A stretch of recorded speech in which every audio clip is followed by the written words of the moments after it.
నమస్తే, నేను మీ Monika. Welcome to the real story. మనం ఎన్నో ఎపిసోడ్స్గా రియల్ స్టోరీస్ని చెప్పుకుంటూ ఉన్నాం. దానిలో భాగంగా ఈరోజు కూడా ఒక రియల్ స్టోరీ తెలుసుకుందాం. అది 1890వ సంవత్సరం, అంటే 1890లో అని అనుకోవచ్చు. ఆ దశకంలో అమెరికాలో ఒక అడవిలో విపరీతంగా దుప్పులు పెరిగిపోయాయి. అప్పుడు ఆ ప్రాంతంలో ఉన్న అటవీ అధికారులు జంతువుల సంఖ్య పెరిగినందుకు చాలా హ్యాపీగా ఫీల్ అయ్యారు. కానీ ఆ జంతువులు అలా పెరిగిపోవడం వల్ల దానివల్ల వేరే సమస్యలు వచ్చాయంట. దుప్పుల ప్రధాన ఆహారం ఏంటి అంటే చిన్న చిన్న మొక్కలు, లేత ఆకులు. అయితే అవి విపరీతంగా పెరిగిపోవడం వల్ల ఆ ప్రాంతంలో మొక్కలన్నీ పూర్తిగా నాశనం అయిపోయాయి. అడవిలో చిన్న చిన్న మొక్కలనేవి పెరగడమే ఆగిపోయాయి.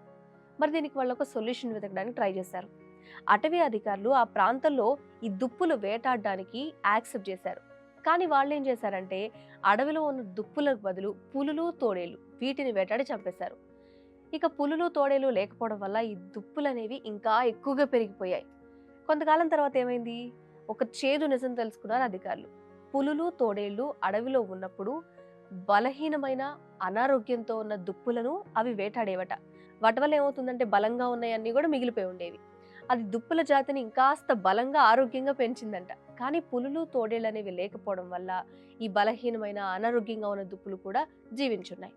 దీంతో ఇప్పుడు దుప్పుల సంఖ్య విపరీతంగా పెరిగిపోయింది. ఆహారం కోసం వాటి మధ్య పోటీ కూడా పెరిగింది. బలంగా ఉన్నవి, బలహీనంగా ఉన్న దుప్పులు ఆహారం కోసం పోటీ పడటం వల్ల ఆ ప్రాంతంలో ఉన్న మొక్కలు, చిన్న చిన్న మొక్కలన్నీ అస్సలు లేకుండా పోయాయి. చివరికి ఆహారమే దొరక్క దుప్పులు చనిపోయే స్టేజ్కి వచ్చింది. ఈ సంఘటన ఏమంటారో తెలుసా? Traffic cascade. అంటే ఒక ఆహార గొలుసులో ఒక ముఖ్యమైన జంతువు లేకపోతే అది మిగతా అన్ని వేరే జీవాల మీద ఎలాంటి ఎఫెక్ట్ చూపిస్తుంది అని ఈ సంఘటన మనకు ఒక ఎగ్జాంపుల్గా నిలిపిస్తుంది. ఈ సంఘటన వల్ల ఎకోసిస్టంలో ఉన్న ప్రతి జీవికి ఒక ఇంపార్టెన్స్ అనేది ఉంది. వాటిని కాపాడడం ఎంత అవసరమో మనం అర్థం చేసుకోవచ్చు. సో ఇది ఒక సైకిల్ లాంటిదని మనం ఎప్పుడు మాట్లాడుకుంటాం కదా, ఆ సైకిల్లో భాగమే ఇదన్నమాట. ఒక్క దుప్పుల విషయంలోనే ఇలా జరిగిందంటే ప్రపంచంలో ఏది ఎక్కువైనా తక్కువైనా ఒక డిజాస్టర్ లేకపోతే ఏదో కొత్త పరిస్థితిని మనం ఎదుర్కోవాల్సి వస్తుంది అనేది మీకు కూడా అర్థమైంది కదా. ఇదొక రియల్ స్టోరీ. దీని నుంచి ఒక చిన్న లెసన్.